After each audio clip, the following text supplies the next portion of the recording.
सबसे पहले आए हुए सभी लोगों का बहुत बहुत धन्यवाद और आभार प्रकट करना चाहता हूं। मैं देख रहा हूं विद्यालय के मैदान में पूरा मैदान हमें भरा दिखाई दे रहा है। जहां पर रथ खड़ा है उसके आसपास एक जनसभा चल रही है और जहां बैरिकेडिंग है वहां भी एक जनसभा हमें दिखाई दे रही है। सड़क पर लगातार लोग दिखाई दे रहे हैं। मैं कल से गोरखपुर से चल करके कुशीनगर की लगभग सभी विधानसभाओं में जा चुका हूं। सभी विधानसभाओं में कल से आज तक मैं हो लिया हूं और कुशीनगर के चारों तरफ महत्वपूर्ण बाजारों में और अपनी पार्टी नेताओं के साथ साथ जनता से भी मिलने का मौका मिला है। मैं ये कह सकता हूं ये जन समर्थन जो दिखाई दे रहा है, जो लोगों के बीच में उत्साह है, जो सहयोग मिल रहा है, मैं ये कह सकता हूं कि 22 में बदलाव होगा, 22 में बदलाव होके रहेगा।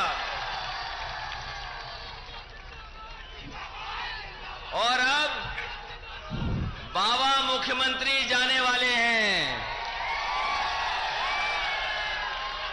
बताओ बाबा मुख्यमंत्री जाने वाले हैं कि नहीं हैं?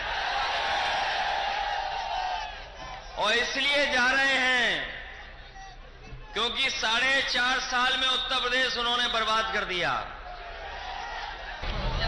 एक बार तो कहा था भारतीय जनता पार्टी ने कि हवाई चप्पल वाले हवाई जहाज में बैठेंगे, हवाई चप्पल वाले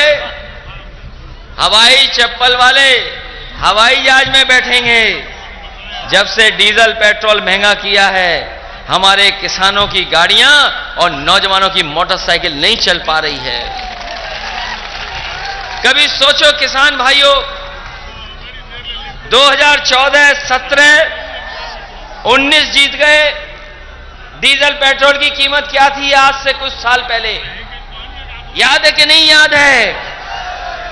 और आज डीजल पेट्रोल की कीमत क्या है बताओ? 100 से ऊपर चला गया कि नहीं चला गया?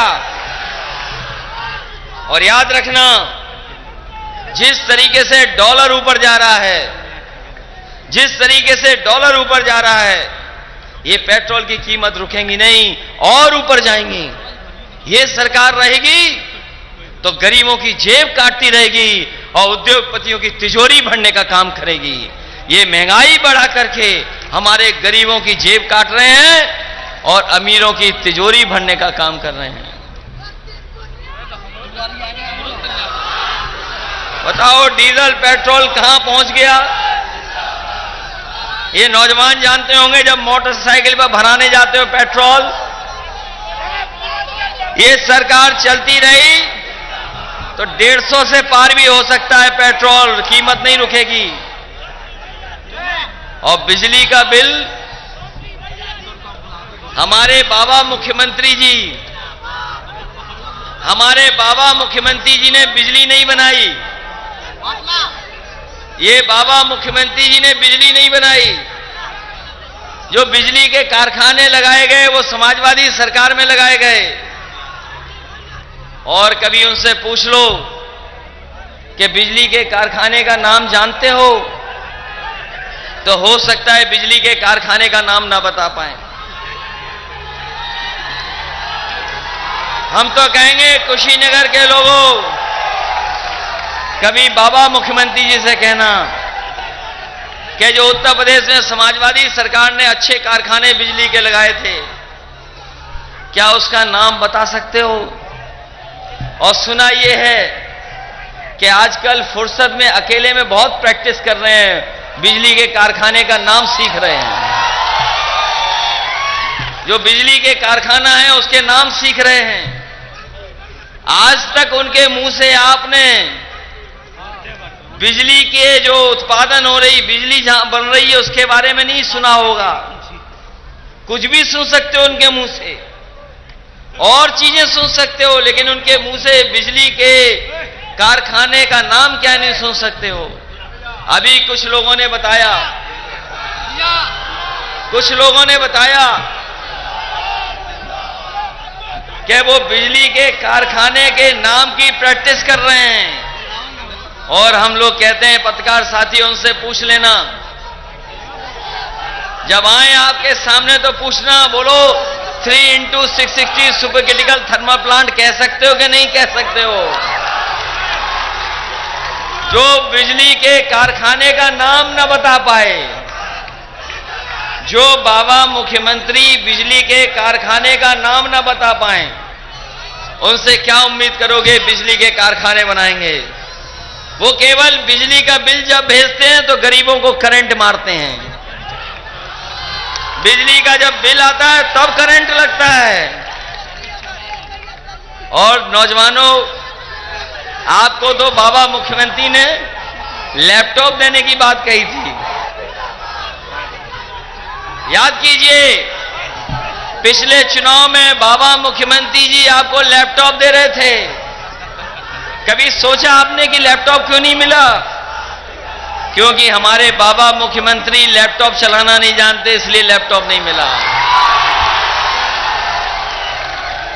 और अब स्मार्टफोन दे रहे हैं, स्मार्टफोन और टैबलेट देने की तैयारी चल रही है। हम जानना चाहते हैं 4.5 साल से बताओ गरीब जनता को कौन सी टैबलेट दे रहे थे? जो टैबलेट नहीं चला सकता, स्मार्टफोन नहीं चला सकता, लैपटॉप नहीं चला सकता, उससे क्या उम्मीद करोगे कि उत्तर प्रदेश को आगे बढ़ा सकते हैं? इन्हें तो इसलिए मैं आपसे कहना चाहता हूं कि आपको योग्य सरकार चाहिए कि योगी सरकार चाहिए? योग्य सरकार से भला होगा। योग्य सरकार चलेगी तो हमारे किसानों का भला होगा। योग्य सरकार होगी तो नौजवानों को नौकरी और रोजगार मिलेगा। ये भारतीय जनता पार्टी से सावधान रहना, भारतीय जनता पार्टी से सावधान रहना। कोई भी साजिश कर सकते हैं, कोई भी षड्यंत्र कर सकते हैं, क्योंकि इनका सफाया होने जा रहा है, ये अब बचने वाले नहीं हैं। और इसलिए बचने वाले नहीं हैं क्योंकि साइकिल ने रफ्तार पकड़ ली है, साइकिल रफ्तार पे चलेगी। और ये कुछ भी बेच सकते हैं। पहले कुछ भी फेंक देते थे, पहले जनता में कुछ भी फेंक देते थे, ये फेंकू सरकार थी। और अब कुछ भी बेच सकते हैं, ये बेवकूफ सरकार है, ये बेचू सरकार है। बताओ बेचू सरकार है कि नहीं है? और बेचू सरकार इसलिए बोल रहे हैं कि ये ट्रेन बेच देगी, रेलगाड़ी बेच दे रहे हैं। रेलगाड़ी जहां से चलती है, जहां पे रुकती है, रेलवे स्टेशन बेच रहे हैं ये लोग। पानी का जहाज बेच रहे हैं, पानी का जहाज जहां खड़ा होता है वो बंदरगाह बेच रहे हैं। हवाई जहाज बेच दिए, ये लोग एयरपोर्ट भी बेच रहे हैं। इसलिए आपसे हम मदद मांगने आए हैं। आप लोग हमारी मदद करना, मदद इसलिए करना कि जब हम अपने प्रदेश को देखते हैं दुनिया में, जब हम दुनिया में देखते हैं, देश में देखते हैं, प्रदेश को पीछे कर दिया है। आज हर जाति धर्म के लोग अपमानित हो रहे हैं। आज हर जाति धर्म के लोग अपमानित हो रहे हैं। आज हर जाति के लोग अपमानित हो रहे हैं। चाहे कोई बना रहे, वो अपमानित हो रहा है। ये सरकार झूठे मुकदमे लगा रही है, झूठे फंसा दे रही है। और ये सरकार ऐसी है जो कुछ भी कर सकती है। इसलिए सावधान रहना। 2-2.5 महीना है, इन सरकार का बचने वाले नहीं हैं। बहुत जनता ने समर्थन दिया। बताओ 14 में समर्थन किया, 17 में मदद की, 19 में मदद कर दी। बताओ 3-3 चुनाव भारतीय जनता पार्टी को आपने जिताया। गरीब जनता ने भरोसा कर लिया इन पर, लेकिन भरोसा कर करके आपको मिला क्या? आज गन्ने की कीमत नहीं मिल रही। इस महंगाई में डीजल पेट्रोल महंगा कर दिया। इस सरकार ने धोखा देने का काम किया है। जो धोखेबाज सरकार है उसका सफाया कर देना और 22 में बदलाव करना, यही हम आपसे निवेदन करने आए हैं। इन्हीं शब्दों के साथ हम अपने सभी नेताओं का धन्यवाद देते हैं।